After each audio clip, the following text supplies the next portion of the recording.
Dear esteemed viewers, welcome to the story of the early days of the ordeal of David. If you've not subscribed to our channel, please do so to keep getting our new videos. Also, hit the like icon to encourage us. Thank you. Let's proceed. David was still on the run.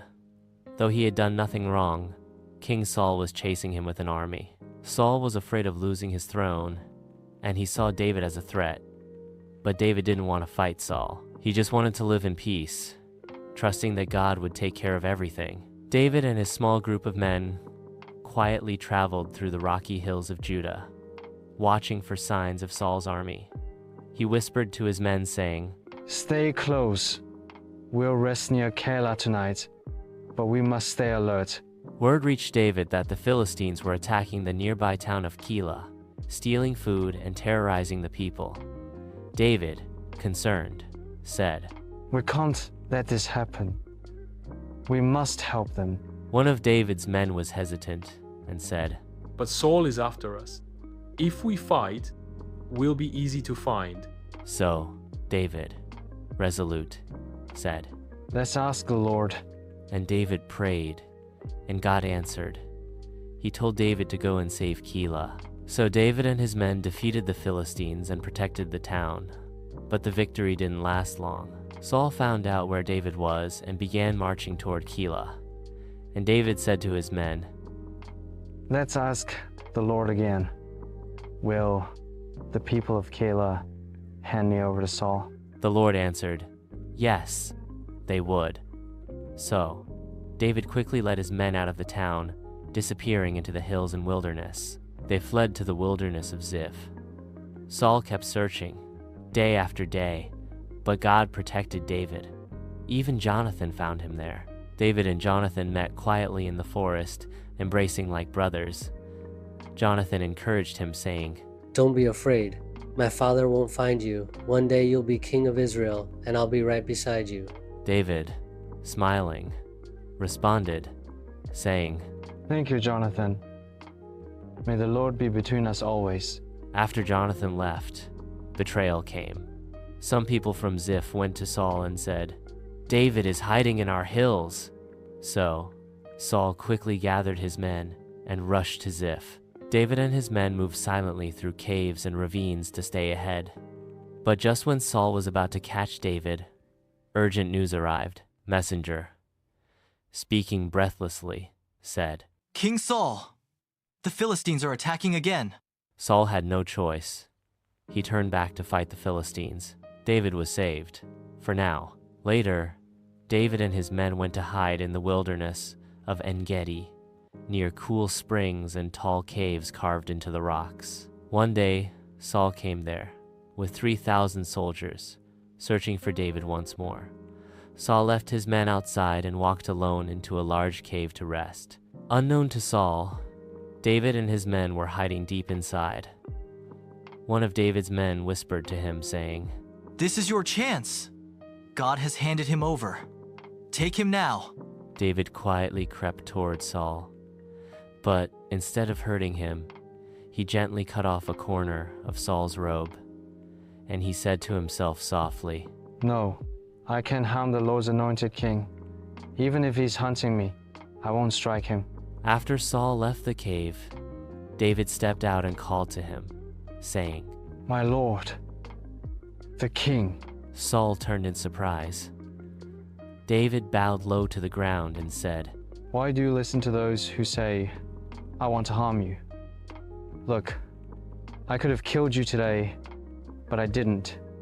I cut only the corner of your robe. I will not raise my hand against you." Saul looked at the torn piece of his robe. He was shocked and ashamed and responded emotionally, saying, "Is that your voice, David, my son? You are more righteous than I. You have treated me kindly, even though I tried to harm you." "May the Lord judge between us. I will not take revenge." That day, Saul wept. He promised not to harm David again and returned home. But David knew Saul's heart was still troubled, and so he stayed in the wilderness. He continued to trust God, not in swords, armies, or power. David stood on a cliff, overlooking the valley, the wind blowing his cloak as he watched Saul disappear into the distance. David had the chance to take revenge, but he chose mercy. He showed us that true strength is not in harming our enemies, but in showing kindness when we have the power to do otherwise. Sometimes we're treated unfairly, hurt by others, misunderstood, or betrayed. In those moments, we face a choice. Will we fight back with anger, or will we trust God and choose mercy? Do not repay evil for evil, but overcome evil with good. Romans 12, verse 17 to 21. Like David, may we be people of mercy, trusting that God sees and God will act in his time. Now, after the prophet Samuel died, all of Israel mourned. Meanwhile, David was still fleeing from King Saul, and hence moved deeper into the wilderness. There, he and his men camped near a rich man named Nabal, who owned many sheep and goats. At the rugged hill country, David and his men sat around a fire. In the distance, Nabal's shepherds watched over flocks. David said to his men, While we're here, no one touches Nabal's flocks. Protect his shepherds, treat them with respect. Let's be good neighbors. David's men guarded Nabal's herds. Later, during sheep shearing season, a time of celebration and generosity, David sent messengers to ask for food. David's messengers arrived at Nabal's estate and greeted him. One of David's messengers respectfully said, Peace to you and your household. David asks kindly, could you share whatever you can with us, your servants? But Nabal lived up to his name, which meant fool. He was harsh, selfish, and proud. He said to the messenger, David, who is this son of Jesse? I'm not giving my bread and meat to strangers. The messengers returned with the insult. David's expression changed. He stood up in anger and said to his men, Every man, grab your sword. We protected his people, and this is how he repays us? By morning he'll regret it. David and 400 men marched quickly through the hills. Meanwhile, one of Nabal's servants ran to tell his wife, Abigail, a wise, gracious woman. Disaster is coming. David's men were good to us, but Nabal insulted them. He's bringing trouble upon us all. Without hesitation, Abigail sprang into action. She packed donkeys with bread, wine, figs, raisins, and roasted grain, and rode out to meet David before it was too late. She spotted David approaching with a sword in hand. Abigail dismounted, bowed low, and said, My lord, please let me speak. My husband is a fool, true to his name, but please take this gift and forgive us. Don't let blood be on your hands. David, surprised, slowly calmed down and said to her, Blessed be the Lord who sent you to meet me today. And blessed are you, Abigail, for your wisdom. You've kept me from doing something I would regret. David accepted the gifts and turned back. Abigail went home to find Nabal drunk and partying. She waited until morning to tell him what happened. Nabal sat up groggily, and Abigail calmly said to him, David was coming to destroy us, but I stopped him. Nabal's heart failed from shock, and 10 days later, he died. On hearing the news, David said, God has judged Nabal and protected me from evil. Abigail's wisdom saved us all.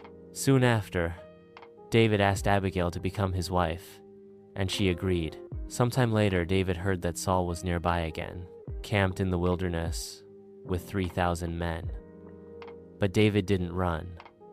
This time, he crept into Saul's camp at night. Saul and his men slept under the stars.